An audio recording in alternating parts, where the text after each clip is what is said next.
దేవా, మీరు తప్ప నాకెవరున్నారయ్యా? నా దిక్కు నీవే కదా, నా ఆధారం నీవే కదా.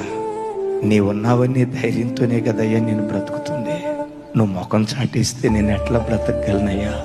నా ప్రార్థనకు నువ్వు జవాబు ఇవ్వకపోతే ఎలా ఈ భూమి మీద నేను మనగలనయ్యా? నిన్నొక్కడిని ఆధారం చేసుకుని బ్రతుకుతున్నా. నా ధైర్యమైన, నా నిరీక్షణైన, నా బలమైన, నాకుంటూ నా బ్రతుకులో ఒక విశ్వాసమైన అది మీరు ఒక్కళ్ళే యేసయ్యా. మీరు ముఖం చాటిస్తే నేను తట్టుకోలేనయ్యా, నేను తట్టుకోలేను. నేను నమ్ముకుని నిన్ను ఆధారం చేసుకుని బ్రతుకుతున్న వాడినయ్యా. నన్ను నేను పరిపూర్ణంగా నీకు అప్పగించుకుంటున్నా అని నీ ప్రయత్నాలన్నీ ప్రక్కన పెట్టి ఎప్పుడైతే ప్రభువుకు నిన్ను నీవు అప్పగించుకోవటం ప్రారంభిస్తావో అప్పుడు నీ పోరాట భూమిలో దేవుడు అడుగుపెట్టి తన పరాక్రమాన్ని నీ పట్ల కనపరచడం ప్రారంభిస్తాడు.